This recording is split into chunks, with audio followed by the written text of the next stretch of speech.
Bonjour à tous, je suis trop contente de vous retrouver aujourd'hui pour une nouvelle vidéo. On se retrouve avec la continuité des vidéos hebdomadaires pour vous aider à avancer. Dans la vidéo d'aujourd'hui, on va parler de comment vous pouvez faire pour trouver votre voie. Beaucoup de gens ont du mal à trouver leur voie.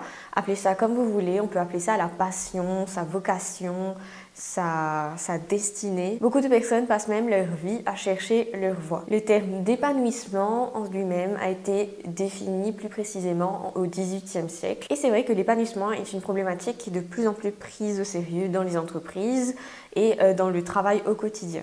Donc aujourd'hui, je suis là pour répondre à la question « Comment trouver ce pourquoi je suis fait ?» On considère que les gens qui réussissent ont 3 critères en commun pour définir ce qu'est la réussite, mais ce qu'est aussi l'épanouissement. Donc ces 3 points concernent le travail, mais aussi la vie en général.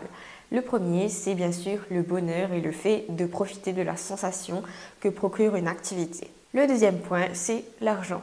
Et bien sûr, les gens qui retrouvent un vrai épanouissement au travail, ce sont des gens qui prennent en compte la préoccupation de l'argent. Pour certaines personnes, la rétribution financière n'a aucune importance, alors que pour d'autres, c'est quand même une récompense d'être payé pour faire quelque chose qu'ils aiment. Et le troisième point, ça s'appelle le flow. C'est un mot anglais qui désigne le fait d'être totalement immergé quand on fait une activité qu'on aime et de surtout ne pas avoir le temps passé tellement on profite de cette activité. Et concrètement, concernant le travail plus précisément, il y a 3 autres points que j'aimerais préciser qui vous aideront à mieux cerner ce qu'est un travail épanouissant. Un travail qui est considéré comme épanouissant est généralement un travail qui vous permet d'utiliser vos talents et vos compétences le plus possible. Un travail épanouissant, c'est aussi un travail qu'on considère qui rend service directement ou indirectement, donc qui contribue à quelque chose de plus positif, à quelque chose de plus grand, à un but ultime qui est en général plus grand que soi. Et le troisième point, c'est qu'en général,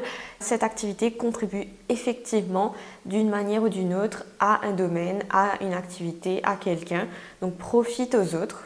Quand on parle d'épanouissement, il y a plusieurs problèmes qui sont extrêmement frustrants et que je peux encore constater dans la société d'aujourd'hui, dans la manière dont on aide les gens à se trouver et à exploiter leurs talents. La première idée qui me dérange, c'est qu'à l'école aujourd'hui, on pousse les gens à être productifs très vite et à être rapidement sur le marché du travail le plus vite possible et le plus efficacement possible. Or, à l'école, on accorde très peu de temps à permettre aux gens à s'explorer eux-mêmes, à passer du temps à découvrir qui ils sont. On a souvent une question de choix binaire. Est-ce que tu veux faire ce métier ou ce métier, ce domaine ou l'autre domaine? Et finalement, on pourrait se poser des questions sur la vraie pertinence de cette méthode, car les enfants ont finalement peu de temps pour s'explorer, pour se connaître. Quand ils choisissent un métier, ils ont une idée très peu réaliste ou ils ont une idée très peu représentative de ce que c'est le métier dans la vraie vie. Et ça laisse beaucoup de gens sur le carreau où, par exemple, il y a beaucoup de gens qui commencent une carrière et après qui font des crises et des dépressions de plus en plus parce qu'ils n'ont pas choisi la bonne carrière ou parce que ça ne leur convient pas ou parce que l'idée qu'ils se faisaient d'un métier n'est pas réellement ça. Le deuxième point qui me dérange, c'est qu'on apprend souvent aux gens qu'il faut une passion, une carrière, un métier pour qu'ils se sentent épanouis. Or, nous sommes des individus complexes et nous ne pouvons pas nous satisfaire que d'une activité pour remplir à 100% nos besoins d'épanouissement. C'est pour ça que je ne trouve que ça n'a pas de sens de choisir une activité, un métier, avant d'être vraiment sûr de ça. Vous réalisez que le choix maintenant se fait de plus en plus tôt et les jeunes sont de plus en plus sous pression pour choisir un métier qui semble bien sur le papier. Donc notre épanouissement, c'est bien un ensemble de choses qu'on le doit et non pas un métier, une carrière. Le troisième truc qui me dérange, c'est le fait qu'on apprend aux gens qu'il faut construire sa vie autour de sa carrière. Donc on fait les gens choisir un métier et ensuite ils auront à accommoder leur vie personnelle autour de ça. Or, je trouve que ça n'a pas de sens parce que finalement, si vous travaillez, vous avez bien réalisé que votre travail définit toute votre vie parce qu'on y place clairement le plus gros de notre temps. Et si par exemple vous faites le mauvais choix de carrière ou un choix de carrière qui ne vous permet pas de vivre votre vie personnelle comme bon vous semble, ça entraîne des frustrations et même au long terme ça peut pénaliser vos projets. Beaucoup de gens commencent un travail et réalisent par la suite que ce travail ne va pas leur apporter la vie qu'ils auraient toujours voulu et qu'ils pensaient possible en accédant à ce poste, à ce travail ou à ce statut. La vérité, c'est comme je vous ai dit, on est des êtres complexes, on a besoin de beaucoup de temps pour s'examiner, pour se concentrer sur soi, pour s'écouter soi-même au milieu de tout ce brouhaha qui nous dicte les choses qu'on doit faire, quel métier est bien, quel métier est pas bien. Pour éviter d'être déçu et pour choisir la bonne chose pour vous, il faut s'arrêter et se poser honnêtement plusieurs questions qui vous aideront à définir ce qui vous plaira vraiment. Par exemple, posez-vous la question comment je veux vivre, dans quel environnement je veux vivre, avec quel type de gens j'ai envie de vivre et comment dans cette vie, dans ce choix que je vais faire, comment je peux apporter de la valeur à ma propre vie. D'autres questions plus spécifiques à votre personnalité vous aideront à être plus précis sur le type de travail que vous cherchez ou sur le type de vie que vous menez. Par exemple, il y a beaucoup de gens qui choisissent un travail qui n'est pas en accord avec leur personnalité et ils se sentent complètement désemparés. Donc, par exemple, posez-vous la question dans quel environnement vous vous sentez le plus productif, avec quel type de motivation, avec quel type de gens vous êtes inspiré. Une autre approche pourrait être d'essayer de répondre à ces questions en essayant de trouver ce que vous ne voulez pas absolument. Par exemple, dans quel type de ville je ne voudrais absolument pas vivre, quel type de travail je ne voudrais absolument pas faire. Une autre méthode que je peux vous proposer, c'est la méthode Ikigai. Ikigai en japonais, c'est une philosophie un petit peu de pensée qui veut dire la raison d'être.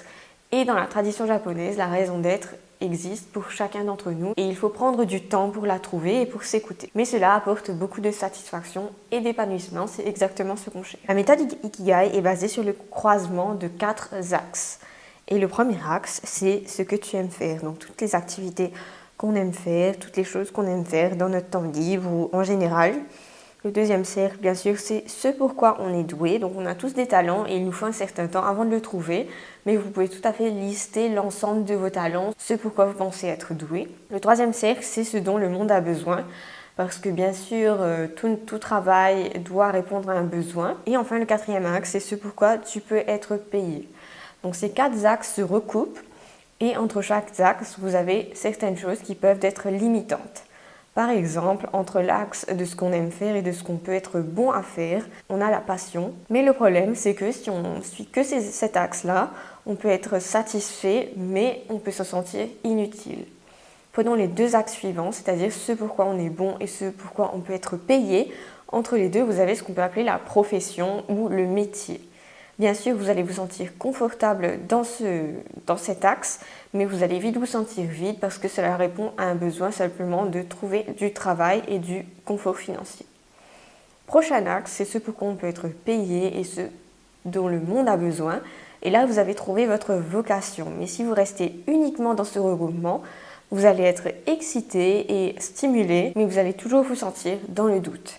Et enfin, le 4e recoupement, c'est ce dont le monde a besoin, ce que vous aimez faire. Et là, vous avez votre mission où vous allez vous sentir bien sûr très passionné, très content, mais vous n'allez pas gagner d'argent.